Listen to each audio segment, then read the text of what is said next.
नमस्कार विद्यार्थी मित्र, आज आपण इयत्ता 9 मध्ये मॅथ्स पार्ट 1 मधील unit 5 linear equations in 2 variables मधील प्रॅक्टिस सेट 5.1 सोडून पाहणार आहोत। या आधीच्या व्हिडिओजमध्ये आपण या आधीचे सर्व प्रॅक्टिस सेट्स जे आहेत ते सोडून पाहिलेले आहेत। सो आता आपण हा जो प्रॅक्टिस सेट आहे तो इथे सुरुवात करूया। इथे बघा पहिला जो क्वेश्चन आहे तो असा दिलेला आहे, by using variables x and y form any 5 linear equations in 2 variables. आपल्याला इथे x आणि y यांचा वापर करून इथे कोणतीही 5 लिनियर इक्वेशन्स तयार करायचे आहेत। आता इथे आपल्याला कोणतीही केली तर इथे चालण्यासारखं आहे। आपण इथे तयार करूया। बघा, x plus y is equal to 7, x plus y is equal to 7 असं आपण एक तयार केलेलं लिनियर इक्वेशन आहे। त्याचबरोबर बघा, असं आपण तयार करू शकतो 2x minus y is equal to 5, 2x minus y is equal to 5। Third equation तयार करूया आपण। इथे आपल्याला अशी मुभा आहे की आपण कोणत्याही प्रकारचं इथे इक्वेशन तयार करू शकतो। So 5x plus 4y is equal to 11। आपण फोर्थ इक्वेशन बनवूया, 7x minus 7y is equal to 1। Fifth equation बनवूया, 2x plus 6y is equal to 15। अशा प्रकारे आपण ही इक्वेशन्स इथे तयार केलेली आहेत। बघा, आपल्याला इथे कोणत्याही प्रकारची इक्वेशन्स तयार करण्याची इथे मुभा आहे। आता आपण इथे 5 इक्वेशन्स तयार करायला सांगितलेले आहेत। सो आपण इथे 5 इक्वेशन्स तयार केलेत। आपल्याला x आणि y हे व्हेरिएबल्स यूज करून कितीही अजून इक्वेशन्स तयार करता येऊ शकतात। बघा, हे व्हेरिएबल्स जे दोन आहेत हे यूज करून आपल्याला अजून किती अनलिमिटेड इक्वेशन्स तयार करता येऊ शकतात। आपण इथे ही 5 इक्वेशन्स तयार केलेले आहेत। सो पहिला जो क्वेश्चन आहे तो इथे आपला पूर्ण झालेला आहे। सेकंड प्रॉब्लेम मध्ये बघा आपल्याला काय दिलेलं आहे, right any 5 solutions of the equation x plus y is equal to 7। आता x plus y is equal to 7 ह्या इक्वेशनची पूर्तता करणारे x आणि y च्या व्हॅल्यूज आपल्याला इथे लिहायच्या आहेत। बघा, आता आपण सोल्युशन्स लिहित असताना आपण मनाने आपण लिहू शकतो। बघा, पहिलं सोल्युशन आपण असं लिहूया 5 2, म्हणजे 5 ही x ची व्हॅल्यू आहे आणि y ची व्हॅल्यू किती आहे तर 2 आहे। बघा, 5 2 अशा प्रकारे आपण इथे हे इक्वेशन लिहू शकतो। बघा, इथे x ची व्हॅल्यू 5 घेतली, y ची व्हॅल्यू 2 घेतली, तर 5 plus 2 is equal to 7 असं इथे मिळताना दिसून येईल। त्याचबरोबर दुसरं सोल्युशन आपण 17 आणि -10 असं घेतलं तरी सुद्धा चालणार आहे। बघा, y ची व्हॅल्यू -10 आहे, x ची व्हॅल्यू 17 घेतली, y ची व्हॅल्यू -10 घेतली, तर काय व्हॅल्यू 17 - 10 ची व्हॅल्यू आपल्याला 7 मिळताना दिसून येईल। म्हणजे आपल्याला हे सुद्धा एक सोल्युशन आहे याचं, असं म्हणता येऊ शकतं। त्याचबरोबर 8 - 1, x ची व्हॅल्यू 8 घेतली, y ची व्हॅल्यू -1 घेतली, तर 8 - 1 ची व्हॅल्यू काय मिळेल तर 7 मिळताना इथे दिसून येईल। त्यानंतर आपण असं घेऊया 4 3, 4 plus 3, 4 ही x ची व्हॅल्यू आहे, y ची व्हॅल्यू 3 आहे, 4 plus 3 ची व्हॅल्यू इथे 7 मिळताना दिसून येईल। तरच आपल्याला असं घेता येऊ शकतं। बघा, आता इथे 5 2 आपण असं घेतलेलं होतं। सो इथे असं घेतलं तरी चालेल, x ची व्हॅल्यू 2, y ची व्हॅल्यू 5, 2 5 हे सुद्धा इथे सोल्युशन असू शकतं। बघा, अशा प्रकारे आपण इथे 5 सोल्युशन्स इथे लिहिलेले आहेत। आपण इथे कितीही अजून सोल्युशन्स तयार करू शकतो, अनलिमिटेड सोल्युशन्स इथे आपण तयार करू शकतो। सो आपल्याला ही आपण 5 तयार करायला सांगितली होती। सो आपण इथे 5 सोल्युशन्स इथे तयार केलेले आहेत। सो आपण असं म्हणूया, are the solution of given equations, are the solutions of given equation. दिलेल्या इक्वेशनची आपण इथे 5 सोल्युशन्स तयार केलेले आहेत। बघा, हा जो दुसरा क्वेश्चन होता, दुसरा प्रॉब्लेम होता, तो आपल्या इथे पूर्णपणे सोडून झालेला आहे। सो आता थर्ड जो प्रॉब्लेम आहे तो बघा, solve the following sets of simultaneous equations. इथे आपल्याला सेट्स दिलेले आहेत सायमल्टेनियस इक्वेशन्सचे आणि ते आपल्याला सॉल्व करायला सांगितले। ते सॉल्व करण्याच्या एकूण 2 मेथड्स आहेत। याच्यामध्ये आपल्याला एका व्हेरिएबलची व्हॅल्यू काहीतरी घ्यावी लागते, म्हणजे एक व्हेरिएबल आपल्याला इकडे ठेवून दुसरा व्हेरिएबल तिकडे नेला की x ची व्हॅल्यू आहे ते आपल्याला मिळेल। सो अशा प्रकारे एक सोडवता येतं। किंवा व्हेरिएबलचे जे काही कोएफिशियंट्स आहेत त्यांचे व्हॅल्यू जे आहेत ते सेम करायचे, कोएफिशियंट सेम करून आपल्याला ॲडिशन किंवा सबट्रॅक्शन करून येते आपल्याला हे जे प्रॉब्लेम्स आहेत ते इथे सॉल्व करणं सोपं जातं। तर आपण आता काय करणार आहोत, तर व्हॅल्यूज काढणार आहोत, कोएफिशियंटची व्हॅल्यू घेणार, व्हेरिएबलची व्हॅल्यू काहीतरी घेणार आहोत आणि त्यानुसार आपण हे सोडवणार आहोत। बघा, हे जे इक्वेशन्स दिले आहेत ती कोणती आहेत, तर पहिले जे इक्वेशन आहे ते बघा काय आहे, x plus y is equal to 4 हे पहिलं सोल्युशन दिले आहे। जर आपण x ची व्हॅल्यू कॅल्क्युलेट करायची झाली, पहिलं आपण या जी इक्वेशन्स आहेत सायमल्टेनियस इक्वेशन्स त्यांना नंबरिंग करून घेऊया। तर हे पहिलं इक्वेशन आहे, दुसरं इक्वेशन आहे 2x - 5y is equal to 1। आपण याला नंबर 2 दिलेला आहे. सो आता आपण काय करणार आहोत, तर पहिलं जे इक्वेशन आहे x + y = 4, याच्यामध्ये x ची व्हॅल्यू कॅल्क्युलेट करणार आहोत. सो x काय होईल, तर y जर इक्वल टू साईनच्या पलीकडे नेले तर कसे होतील बघा. इथे आजपासून 4 आहेत आणि प्लस y आहेत, सो तिकडे जाऊन -y होताना इथे दिसून येतील. सो x = y 4 - y असं इथे आपल्याला मेथड दिसून येते. आता ही जर व्हॅल्यू x ची व्हॅल्यू जर आपण या इक्वेशन नंबर 2 मध्ये जर घेतली तर आपल्याला इथे y ची व्हॅल्यू काय येते इथे मेथड दिसून येईल. सो आपण असं म्हणूया, substituting this value of x in equation 2, substituting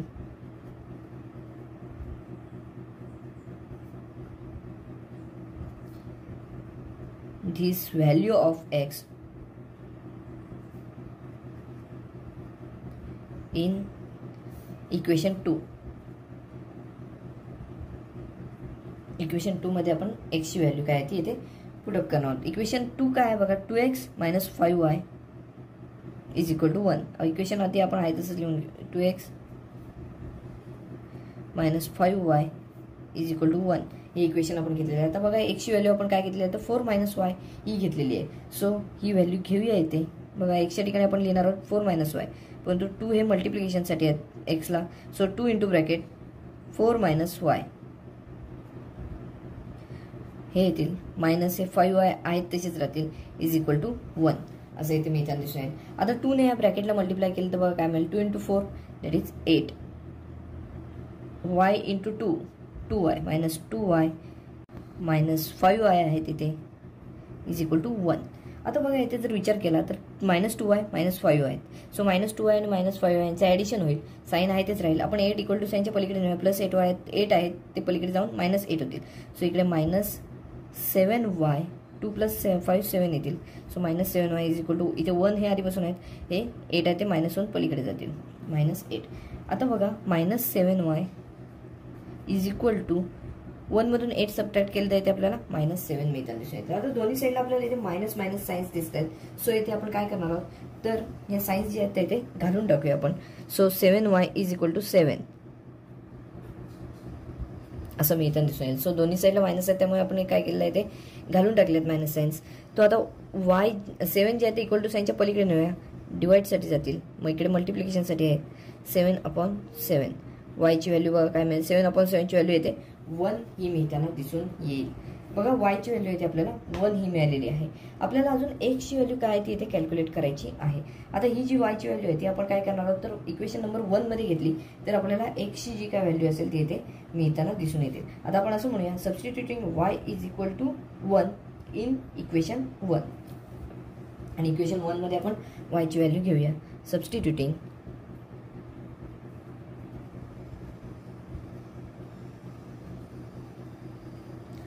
y = 1 in equation 1, हे जे पहिलं इक्वेशन आहे त्यामध्ये आपण y ची व्हॅल्यू पुटअप करणार आहोत. बघा आता हे काय इक्वेशन, तर x + y = 4 हे पहिलं इक्वेशन आहे. ह्याच्यामध्ये आपण y ची व्हॅल्यू 1 टाकली, बघा काय मिळेल, x + 1 = 4 असं मिळताना दिसून येईल, +1 y च्या ठिकाणी आपण 1 लिहिलं, = 4 असं मिळेल. म्हणजे हे +1 आहे ते = साईनच्या पलीकडे नेले तर इथे -1 होताना दिसून येते. सो -1 झाले तर कसं होईल बघा, 4 - 1 होतील, x = 4 - 1 असं इथे होताना दिसून येतील.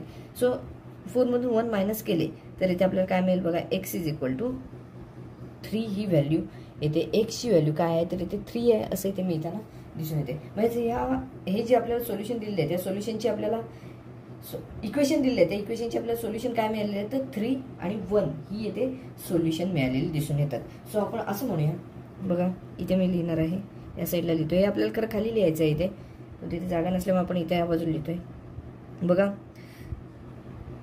3 1 is the solution of given equation, is the solution of given equation असं इथे आपण म्हणू शकतो. पण हे आपण इथे खाली लिहिणार आहोत, परंतु इथे जागा नसल्यामुळे आपण हे साईडला लिहिलेलं आहे. बघा अशा प्रकारे आपल्याला काय मिळालेलं आहे, तर x ची व्हॅल्यू 3 मिळालेली आहे आणि y ची व्हॅल्यू 1 आहे असं इथे मिळालेलं दिसून येते. सो आपण हे सोडवण्याचे एका पद्धतीने सोडलं, अजून दुसऱ्या पद्धतीने सुद्धा सोडवता येते. इथे कसं सोडवता आलं असतं, तर इक्वेशन 1 ला आपण 2 ने मल्टिप्लाय केलं तर इथे 2x + 2y = 8 मिळालं असतं. मग 2x हे इक्वेशन नंबर 2 मध्ये सुद्धा आहे, प्लस 1 मध्ये सुद्धा, म्हणजे आता नवीन जे इक्वेशन तयार झालं असतं त्यामध्ये सुद्धा मिळाले असते. 2x मायनस झाले असते तर कॅन्सल झाले असते आणि आपल्याला y ची व्हॅल्यू इथे मिळाली असते आणि ती व्हॅल्यू आपण इक्वेशन कोणत्या इक्वेशनमध्ये सबस्टिट्यूट केली असती तर इथे आपल्याला x ची व्हॅल्यू सुद्धा मिळाली असते. आपण हे दुसऱ्या मेथडने सोडवलेलं आहे. ही मेथड कोणती आहे, आपण एका व्हेरिएबलची ते व्हॅल्यू कॅल्क्युलेट केली आणि त्यानुसार हे सोडवलेलं आहे. बघा पहिला जो प्रॉब्लेम होता थर्ड क्वेश्चन मधला तो इथे आपला पूर्णपणे सोडून झालेला आहे. सेकंड प्रॉब्लेम मध्ये आपल्याला काय दिलेलं आहे बघा, 2x + y = 5, 3x - y = 5. आता या इक्वेशनला आपण नंबरिंग करूया आणि जी सेकंड मेथड आहे त्याने आपण हा प्रॉब्लेम आहे तो इथे सोडवणार आहोत. बघा 2x + y = 5 ह्याला आपण नंबर 1 दिलेला आहे, इक्वेशनला नंबर 1 दिला आणि 3x - y = 5 ह्याला आपण नंबर 2 दिला. आता जर इथे आपण व्हेरिएबल्सकडे जर निरीक्षण केलं तर दोन्ही इक्वेशनमध्ये y जो हा व्हेरिएबल आहे त्याचे जे कोएफिशियंट आहेत ते इथे सेम दिसत आहेत. इथे फर्स्ट इक्वेशनमध्ये पण 1 आहे आणि सेकंड इक्वेशनमध्ये सुद्धा 1 आहे. सो आपण काय करूया, इथे प्लस y आहे तिकडे मायनस y आहे. जर आपण याचं सबट्रॅक्ट ॲडिशन केलं तर हे y ही टर्म जी आहे ती इथे कॅन्सल होताना दिसून येईल. सो आपण इथे काय करूया, इक्वेशन 1 आणि 2 काय करूया, ॲड करूया. Adding equation 1 and 2, adding equation 1 and 2. बघा इथे आपण काय करणार आहोत, तर पहिलं आधी इक्वेशन फर्स्ट लिहून घेऊया, 2x + 5y = 5 आणि सेकंड इक्वेशन आहे 3x - y = 5. बघा इथे 5y नाही आहेत, नुसतेच y आहेत. आता इक्वेशन 1 काय आहे तर 2x + y = 5 आणि सेकंड इक्वेशन 3x - y = 5. आपण यांची ॲडिशन करणार आहोत. आता 2x + 3x यांचं ॲडिशन केलं तर इथे आपल्याला 5x मिळतील. आता इथे y - y म्हणजेच काय होईल, 0 होईल, म्हणजेच y ही टर्म इथे कॅन्सल होताना दिसून येईल. = 5 + 5 याची व्हॅल्यू आपल्याला 10 मिळताना दिसून येईल. सो 5x = 10 असं इथे आपल्याला मिळालेलं दिसून येते. आता आपल्याला x ची व्हॅल्यू काय ती कॅल्क्युलेट करायची आहे. सो आपण 5 जे आहे ते इक्वल टू साईनच्या पलीकडे नेऊया. x बरोबर 5 आहे ते मल्टिप्लिकेशनसाठी आहेत, पलीकडे गेले तर इथे डिवाइड होतील, डिवाइडसाठी जातील. सो x = इकडे आधीपासून 10 आहे upon 5, x = 10 upon 5, 5 2 10. So x ची व्हॅल्यू येते आपल्याला 2 ही मिळालेली दिसून येते. आता x ची व्हॅल्यू मिळालेली आहे आपल्याला, एका व्हेरिएबलची व्हॅल्यू मिळालेली आहे. एका व्हेरिएबलची व्हॅल्यू मिळाली असेल तर आपल्याला दुसऱ्या व्हेरिएबलची व्हॅल्यू कशी आहे ती येते मिळवता येते. आपण काय करणार होतं, आता ही जी व्हॅल्यू x = 2 ती काय करणार होतो, इक्वेशन 1 किंवा इक्वेशन 2 मध्ये सबस्टिट्यूट करणार आहोत. सो आपण सबस्टिट्यूट करूया आणि सोडूया. बघा सबस्टिट्यूटिंग x = 2 इन इक्वेशन 1 मध्ये आपण करूया सबस्टिट्यूटिंग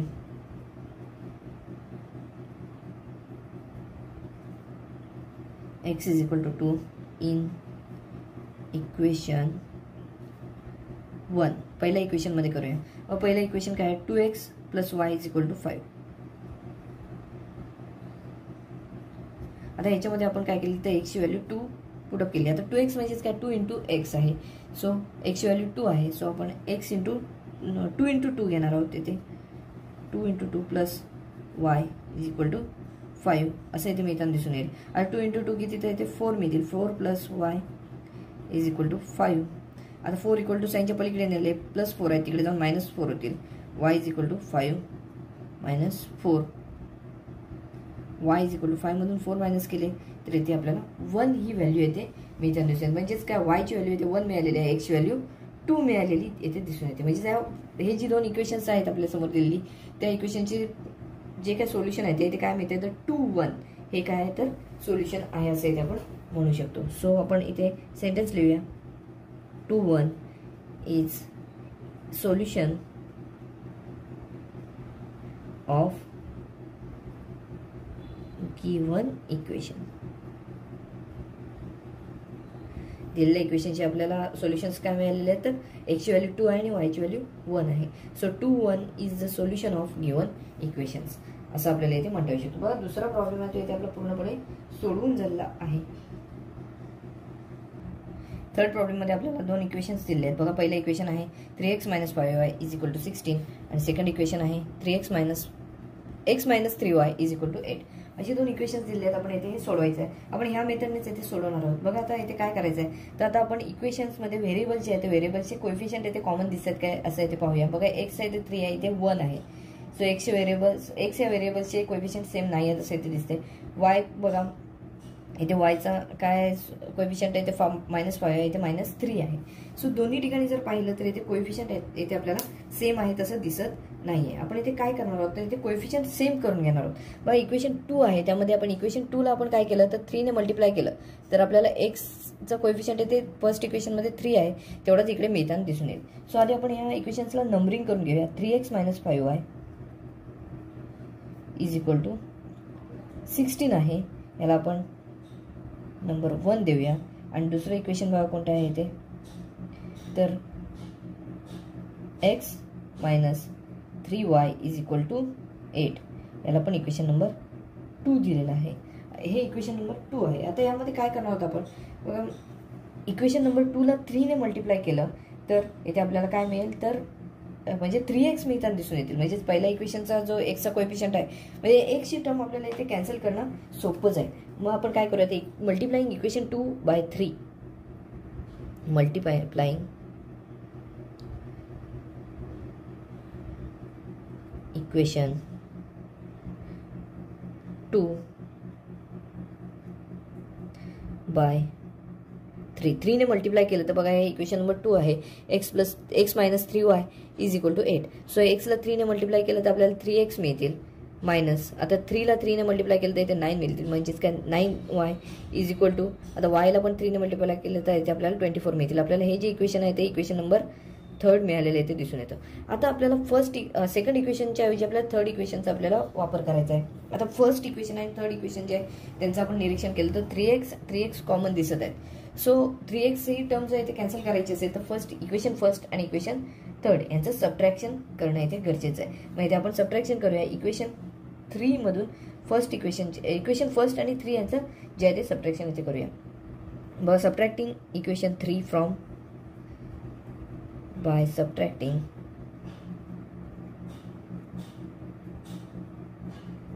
equation 3 from equation 1. आता बघा इथे काय होईल थर्ड इक्वेशन फर्स्ट इक्वेशन काय आहे तर 3x - 5y is equal to 16 हे इक्वेशन नंबर फर्स्ट आहे. थर्ड इक्वेशन आपल्याला काय मिळालेलं आहे तर 3x - 5y 9y is equal to 24. 3x - 9y is equal to 24 असं इथे मिळालेलं आहे. बघा आपण जेव्हा सबट्रॅक्शन करत असतो तेव्हा ही जी सायन्स आहेत सगळी ती ऑपोजिट सायन्स होत असतात. सो इथे मायनस आहे ते इथे प्लस होईल, इथे प्लस आहे ते इथे मायनस होताना इथे दिसून येईल. म्हणजे इथे आपल्याला बघा काय मिळतंय 3x - 3x केलं तर 3x ची जी टर्म आहे ती इथे कॅन्सल होताना दिसून येईल. 3x - 3x 0. सो 3x ची टर्म इथे कॅन्सल झाली आहे. त्यानंतर बघा 5y plus 9y.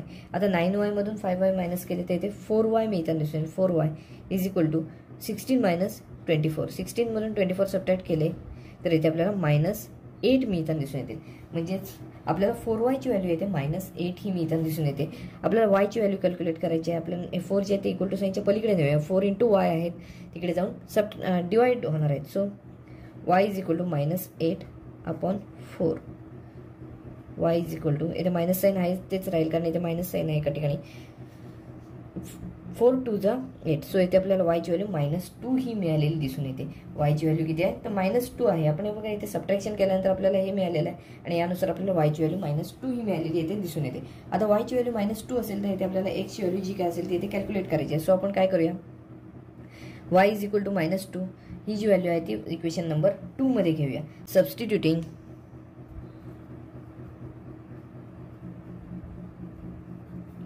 y is equal to -2 in equation 2. आता 2 नंबरच्या इक्वेशनमध्ये आपण y ची व्हॅल्यू काय ती घेऊया आणि सोडूया. बघा x - 3y is equal to 8. x - 3y is equal to 8 हे इक्वेशन नंबर 2 आहे. सो याच्यामध्ये बघा y ची व्हॅल्यू -2 ही जर घेतली तर काय मिळेल x - 3 × -2 y ची व्हॅल्यू -2 आहे इज इक्वल टू 8 असं मिळेल. आता -3 × -2 जर केलं तर +6 येथे मिळताना दिसून येते. So x + 6 is equal to 8 मिळेल. 6 इक्वल टू साईनच्या पलीकडे नेले तर +6 आहे ते तिकडे जाऊन -6 होतील. x इज इक्वल टू 8 आधीपासून आहेत -6 एक्स इज इक्वल टू 8मधून 6 सबस्ट्रॅक्ट केले तर इथे 2 मिळताना दिसून येतील. सो एक्सची व्हॅल्यू इथे आपल्याला 2 मिळताना दिसून येते आणि वायची व्हॅल्यू किती आहे तर -2 ही मिळालेली इथे दिसून येते. म्हणजे आपल्याला हे जे इक्वेशन्स आहेत त्याच्यात आपल्याला दोन्ही जे व्हेरिएबल्स आहेत त्यांच्या इथे व्हॅल्यूज मिळालेले आहेत. सो याचं सोल्युशन काय असणार आहे, एक्सची व्हॅल्यू 2 आहे आणि वायची व्हॅल्यू -2 आहे. So 2 - 2 is solution of given equation.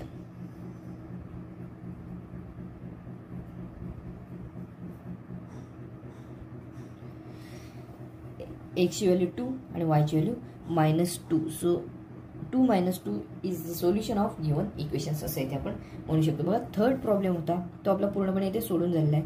इथे आपण काय केलेलं आहे तर इथे एक्सची व्हॅल्यू इथे एक्सच्या ठिकाणी एक्सचा कोएफिशियंट जो आहे तो 3 आणण्यासाठी आपण इक्वेशन 2 ला 3 ने मल्टिप्लाय केलं आणि इक्वेशन फर्स्ट आणि थर्ड मध्ये सबट्रॅक्शन केल्यानंतर आपल्याला इथे वायची व्हॅल्यू मिळाली आणि वायच्या व्हॅल्यूवरून आपण इथे एक्सची व्हॅल्यू जी काय आहे ती इथे मिळवलेली आहे. सो आपला हा जो प्रॉब्लेम आहे तो इथे सोडून झाला आहे. फोर्थ प्रॉब्लेममध्ये आपल्याला 2 इक्वेशनची दिली आहे. बघा पहिलं इक्वेशन आहे 2y - x is equal to 0 आणि 10x + 15y is equal to 105. So इथे आपण जे पहिली मेथड घेतली होती पहिला प्रॉब्लेम सोडत असताना त्याच मेथडने आपण हे सोडूया.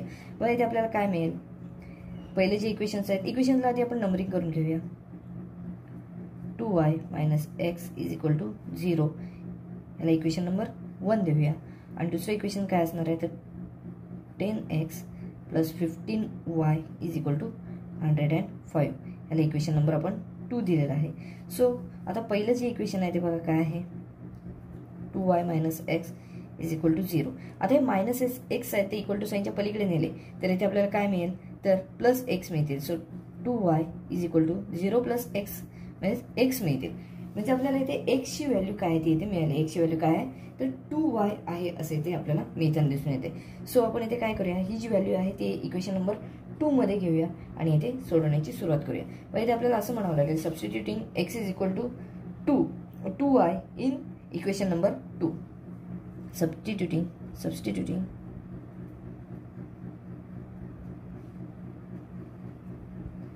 x is equal to 2 in equation 2. Equation 2 मध्ये आपण एक्सची व्हॅल्यू जी 2y आपल्याला मिळालेली आहे ती सबस्टिट्यूट करणार आहोत. बघा ते जर 2y इक्वेशन 2 मध्ये आपण सबस्टिट्यूट केली तर इथे 10x आहेत म्हणजे 10 × x म्हणजे 10 इंटू ब्रॅकेट 2y ही दुसऱ्या इक्वेशनच्या बाबतीत आपण विचार करतोय plus 15y is equal to 105. आता 10 × 2y जर केलं तर 10 × 2 = 20. So 20y plus 15y is equal to 105 असं मिळताना दिसून येईल. 20y मध्ये आपण 15y जर ॲड केले तर इथे आपल्याला 35y मिळतील. 35y is equal to 105. आपल्याला वायची व्हॅल्यू काढायची आहे. सो 35 ते इक्वल टू साईनच्या पलीकडे नेऊया. म्हणजेच काय इथे मल्टिप्लिकेशनसाठी 35 × y आहे. सो तिकडे जाऊन 35 काय होतील तर डिवाइडसाठी जातील. So y is equal to 105/35. y is equal to आपण 105 ला 35 ने डिवाइड केलं तर इथे आपल्याला 3 मिळताना दिसून येते. म्हणजे वायची व्हॅल्यू जी आहे ती इथे आपल्याला 3 मिळते. y is equal to 3. आता y इज इक्वल टू 3 ही जर व्हॅल्यू जर आपण कोणत्या ह्याच्यातल्या एका इक्वेशनमध्ये सबस्टिट्यूट केली तर इथे आपल्याला एक्सची सुद्धा व्हॅल्यू मिळेल. सो आपण काय करूया तर याच्यातलं इझी इक्वेशन हे आहे. या इक्वेशनमध्ये वायची व्हॅल्यू काय असेल ती पुटअप करूया. So substituting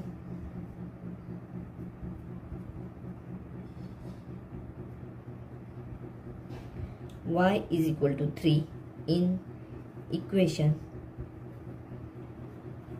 1. फर्स्ट इक्वेशन मध्ये आपण हे सबस्टिट्यूट करूया. पण फर्स्ट इक्वेशन मध्ये y ची व्हॅल्यू सबस्टिट्यूट केली y is equal to 3 तर काय होईल बघा 2y आहेत म्हणजे 2 × y म्हणजे 2 × 3 होतील इथे 2 × 3 minus x is equal to 0. बघा 2 × 3 किती मिळतील तर इथे 6 मिळताना दिसून येतील. 6 minus x is equal to 0 असं इथे मिळेल. सो बघा आता -x हे 6 आहेत ते +6 आहेत इक्वल टू साईनच्या पलीकडे नेले तर -6 होतील. So -x is equal to 0 - 6 -6 होतील. दोन्ही साईडला इथे आपल्याला मायनस साईन्स आहेत असं इथे दिसतंय. सो आपण ही जी दोन्ही साईन्स जी आहेत ते इथे प्लस साईन करून घेऊया. x इज इक्वल टू 6 म्हणजे आपल्याला x ची व्हॅल्यू इथे 6 मिळते आणि y ची व्हॅल्यू किती मिळते तर 3 मिळते. हे दिलेले जे इक्वेशन्स आहेत त्याचं आपल्याला सोल्युशन काय मिळते तर 3 आपलं 6 and 3 is the equation of given solution equations. 6, 3 is the solution of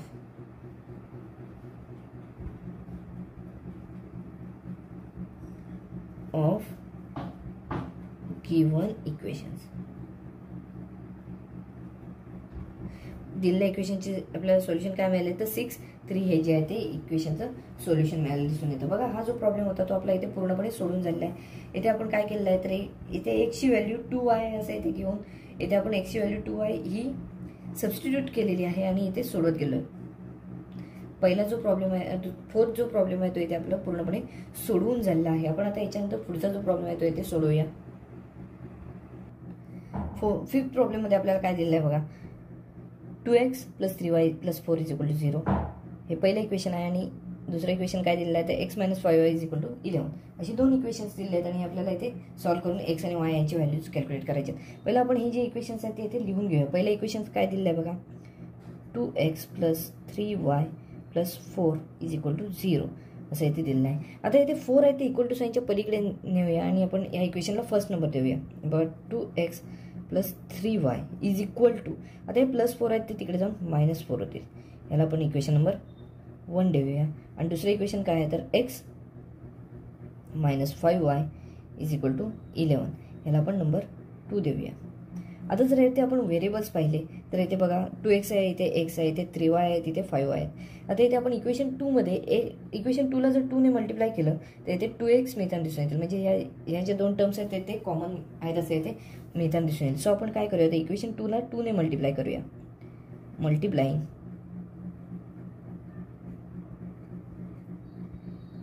equation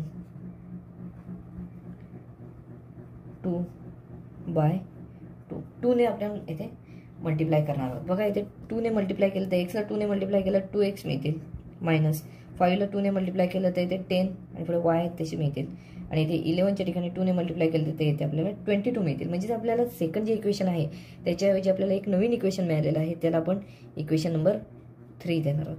आता इक्वेशन फर्स्ट आणि इक्वेशन थर्डचा विचार केला. इक्वेशन फर्स्ट आणि थर्डचा विचार केला तर 2x इथे कॉमन मिळतात. सो इथे आपण काय करणार आहोत सबट्रॅक्शन करणार आहोत. कशाचं इक्वेशन फर्स्ट आणि थर्डचं इथे सबट्रॅक्शन करणार आहोत.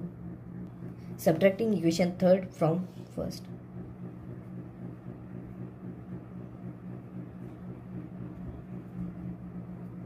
Equation 3 from equation 1.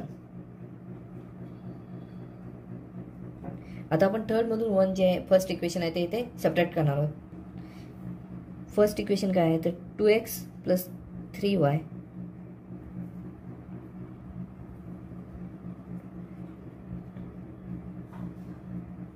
आणि थर्ड इक्वेशन आहे 2x - 10y = 22. आता इथे आपण सबट्रॅक्शन करणार आहोत. सबट्रॅक्शन करत असताना जी सायन्स असतात त्यांची ती सगळी ऑपोजिट सायन्स होतात. सो इथे +2x आहे ते इथे -2x झाले, इथे -10y आहे ते इथे +10y झाले, इथे +22 आहेत ते इथे -22 झालेले आहे. बघा आता इथे 2x - 2x मधून 2x मायनस केलं तर इथे 2x ही जी टर्म आहे ते इथे कॅन्सल होताना दिसून येईल. म्हणजे 0 मिळतील. 2x ही टर्म इथे कॅन्सल झाली. आता 3y + 10y केलं तर इथे 13y मिळतील. 13y = -2 -4 -22 जर केलं तर इथे -26 मिळतील. का तर यांचे दोन्हींचे पण सायन्स सेम आहे. सो यांची ॲडिशन होणार आहे. ॲडिशन किती मिळेल तर -26 ही मिळेल. आपल्याला ते 13y = -26 मिळालेलं आहे. y ची व्हॅल्यू कॅल्क्युलेट करूया. y = आता हे 13 = साईनच्या पलीकडे नेले व 13 × y आहेत या साईडला तिकडे जाऊन डिवाइड होतील. सो -26/13 मिळतील. सो y = -26 ला आपल्याला 13 ने आपण जर डिवाइड केलं तर इथे आपल्याला -2 मिळतील. म्हणजे आपल्याला इथे y ची व्हॅल्यू मिळालेली आहे -2. y ची व्हॅल्यू -2 असेल तर इथे x ची व्हॅल्यू आपल्याला कॅल्क्युलेट करणं सोपं जाईल. y ची व्हॅल्यू आता इथे 2 आहे ही आपण इक्वेशन 2 मध्ये सबस्टिट्यूट करूया. Substituting y = -2 in equation 2.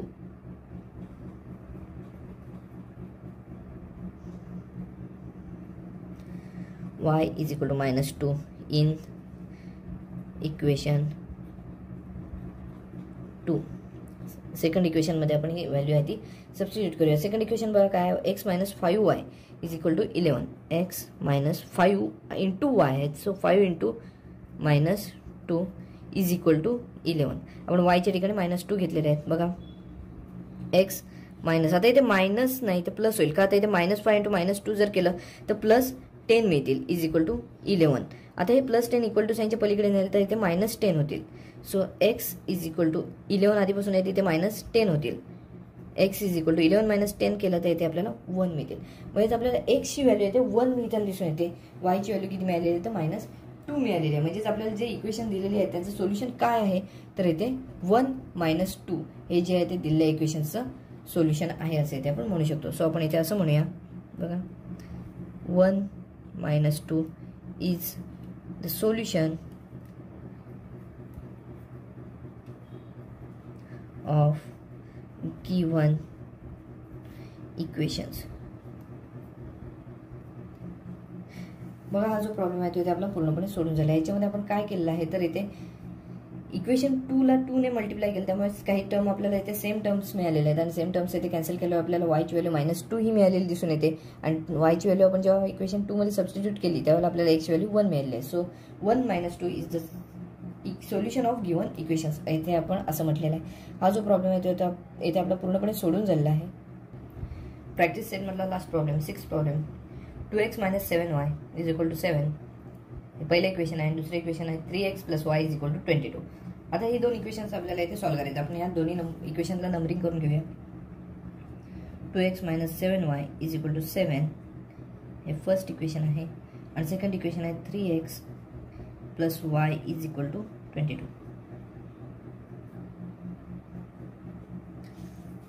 आता इथे आपण जर व्हेरिएबल्सच्या कोएफिशियंटकडे लक्ष दिलं तर इथे 2x आहे, इथे 3x आहे, इथे पाहिलं 7y आहे, इथे y आहे. सो आपण इथे yच्या ठिकाणी 7y आणू शकतो. जर इक्वेशन नंबर 2 ला आपण 7 ने मल्टिप्लाय केलं तर इथे आपल्याला 7y मिळतील. सो इथे आपण काय करूया, इक्वेशन नंबर 2 ला 7 ने मल्टिप्लाय करूया. मल्टिप्लाइंग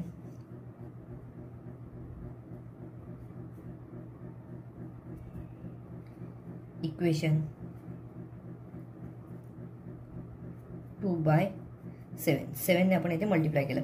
आता इथे आपण 3x ला 7 ने मल्टिप्लाय केलं तर 7 × 3 दॅट इज 21x मिळतील plus 7y is equal to 22 ला जेव्हा आपण 7 ने मल्टिप्लाय करणार आहोत तेव्हा इथे आपल्याला 154 मिळतील. आपण ह्याला इक्वेशन नंबर 3 देणार आहोत. व इथे आपल्याला इक्वेशन नंबर 3 मिळालेलं आहे. इक्वेशन नंबर 2 च्या ऐवजी आपण 3 चा वापर करणार आहोत. तर इथे जर पाहिलं तर इथे 7y आहेत, इथे 7y आहेत, तिथे मायनस आहे, इथे प्लस आहेत. सो आपण इथे यांची ऍडिशन केली तर इथे 7y ही टर्म जी आहे ते इथे कॅन्सल होईल. सो इथे असं म्हणूया आपण adding equation 1 and 3.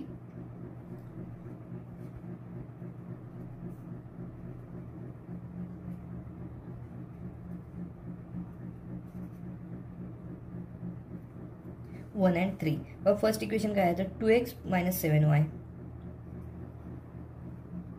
Is equal to 7 आणि थर्ड इक्वेशन आहे 21x + 7y is equal to 154. व ॲडिशन करत असतो तेव्हा कोणत्याही प्रकारचं साईनमध्ये चेंज होताना इथे दिसत नाही. डायरेक्ट इथे आपण ॲडिशन करणार आहोत. सो इथे बघा 2x + 21x जर आपण केलं तर इथे आपल्याला 23x मिळतील. आता इथे -7y + 7y म्हणजे 7y - 7y हे इथे आहेत. सो 7y ही टर्म इथे कॅन्सल होताना इथे दिसून येईल. 7y कॅन्सल झाले. आता इक्वल टू साईनच्या पलीकडे 7 + 154 इथे आपल्याला 161 हे यांचं ॲडिशन मिळताना दिसून येईल. म्हणजेच 23x इज इक्वल टू 161. आता आपल्याला x ची व्हॅल्यू कॅल्क्युलेट करायची आहे. सो आपल्याला काय करावं लागेल तर 23 जे आहे ते इक्वल टू साईनच्या पलीकडे न्यावे लागतील. So x is equal to 23 × x आहेत. 23 इक्वल टू साईनच्या पलीकडे जाताना डिवाइड या साईनसाठी जातील. सो 161/23 असं इथे मिळताना दिसून येईल. सो आपण इथे जेव्हा 23 ने आपण 161 ला डिवाइड करू तेव्हा इथे आपल्याला x ची व्हॅल्यू जी आहे ती इथे 7 मिळताना दिसून येईल. कारण 23 7 जा 161 असं इथे म्हणता येतं. सो आपल्याला x ची व्हॅल्यू इथे 7 मिळालेली दिसून येते. इथे आपल्याला x ची व्हॅल्यू 7 आहे असं मिळालेलं आहे. सो आता x च्या व्हॅल्यूवरून आपण y ची व्हॅल्यू काय असेल ती इथे पुढे कॅल्क्युलेट करूया. बघा x ची व्हॅल्यू 7 ही आपण काय करूया इक्वेशन नंबर 2 मध्ये घेऊया आणि सोडूया. बघा substituting x is equal to 2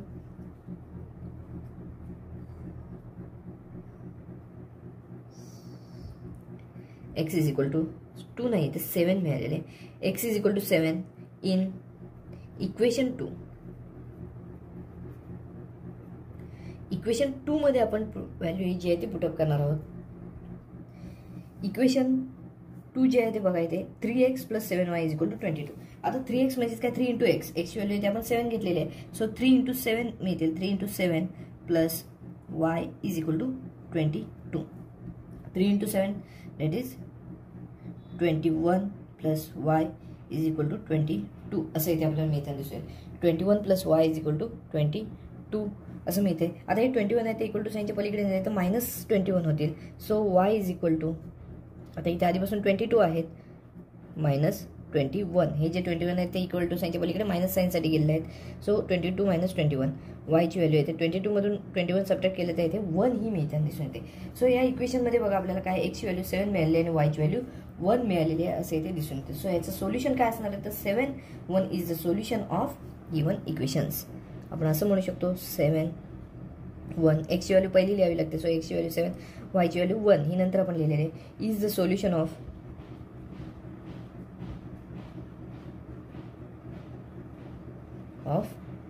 given equations असं इथे आपण ह्याचं उत्तर काढलेलं दिसून येतं. बघा हा जो प्रॉब्लेम आहे तो इथे आपला पूर्णपणे सोडून झाला. यामध्ये काय केलं आपण तर इक्वेशन नंबर 2 ला 7 ने मल्टिप्लाय केलं. इक्वेशन नंबर 2 ला 7 ने मल्टिप्लाय केल्यामुळे आपल्याला ह्या ज्या 2 टर्म आहेत त्या सेम मिळालेल्या दिसून येतात. त्या आपण कॅन्सल केल्या. एक्सची व्हॅल्यू 7 मिळवली आणि त्यावरून आपण वायची व्हॅल्यू 1 आहे असं इथे मिळवलेली आहे. बघा हा जो प्रॉब्लेम होता तो प्रॅक्टिस सेटमधला शेवटचा प्रॉब्लेम होता. तो आपला पूर्णपणे सोडून झाला आहे. हा व्हिडिओ आपण इथेच थांबवतो आहोत. व्हिडिओ आवडला असल्यास लाईक करा, जास्तीत जास्त शेअर करा आणि चॅनल नवीन असेल तर चॅनल सबस्क्राईब करायला विसरू नका.